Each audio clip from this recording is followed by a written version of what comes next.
going to work. Naninipago ako sa suot ng sapatos. Hindi yan, ibasin yan. Eh, bakit naman nakakaganyan ka? Hi! Wow, may patay here! Ang kapal naman ng face! Ng face, ito ang pinakamasarap din. Ay, gusto ko yan! Oh, alam mo ba, yung pansit niya ako doon, oh, yung pansit ni ano pala? Ni Dudes, binigay sa akin, kunin ko. Ano to? Ito yung ulam dito? Yun pala, prito sana yan. Dami-dami magkain, diba, fried okay chicken, pansit. Masarap to, mainit eh. Tapos meron pang, ano yung, ang tawag dyan? Chicken din. Oo nga. Chicken and mushroom. Bakit kami spaghetti? Birthday daw Spaghetti niya. ba? Ay, birthday ko. Tapos may cake? Birthday ko bukas. Uy, hindi ninakaw to ha? Ay, hindi ako. Binigay sarap nga po. yun ng aking habibi. Pigsaro lang. Ah, galing. Tapos patayin. Yan, gusto ko yun. Wala akong tinidor. Bakit? Diba, wala na silang tinidor? Ay, yan. Mali na. Nagbupadabla ng... Asa yung sauce? Ano, di pa panis? Ito, kinain ito. Sinorder niya doon sa... Pinakyan. Ay, mata. Ayaw niyo mga stress.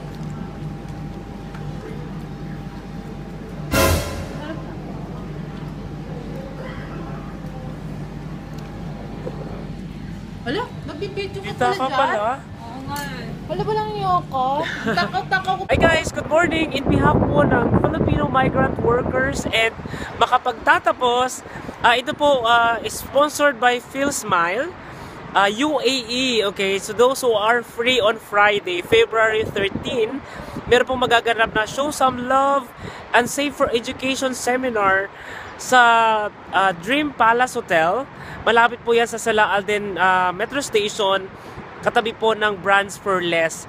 So, those who are interested guys, see details in my Facebook page. Pwede nyo pong kontakin si Kuya Alex Lapore for reservation. Kasi parang limited slot lang po yun. Okay, so magkita-kita po tayo dyan. Definitely, I will be there para po magkita kami ni Kuya Alex and to see some of you also. Okay? So, sama na kayo guys. Okay, so ngayon guys, nandito tayo sa kusina and today, isi-share ko po sa inyo ang aking favorite na spicy tuna salad. Okay, ito po yung request na isang follower ko from US. Okay, so sa mga interesadong kumain ng mga salad, ito po yung kakaiba. But then today, since medyo hindi pa gano'n ko okay yung pakiramdam ko, hindi ko muna lalagyan ng spicy. Okay, so gagawa lang muna tayo ng normal tuna salad. So, kailangan nyo lang bumili ng kahit any tuna. Pwedeng 555 or century tuna, mas maganda. Okay? But then for today, itong gagamitin ko is, kailangan po flakes in oil siya. If you want it spicy, pwede kayong kumuha ng spicy flavor. Ito, kailangan ko ng tomatoes, onions, and of course, kailangan natin ng patak ng lemon. Kailangan ko ng patis, okay? And salt and pepper. So, ito actually yung kinukontra sa akin. Bakit may patis ka na, may salt ka pa? Hindi ko alam.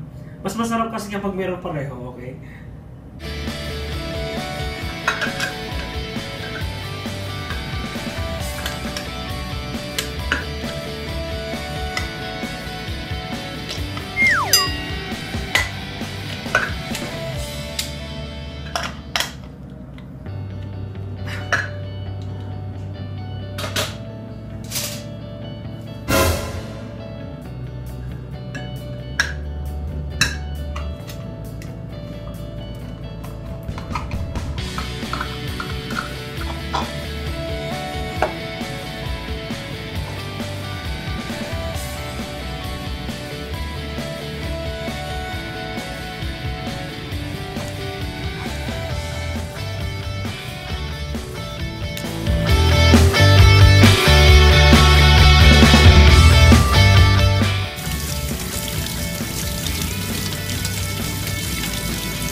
Okay, so yun lang guys. And medyo pagod ako ngayon. And then I'm going to make kasi something, okay? Parang it's for the new career na kumatok sa pintuan ko.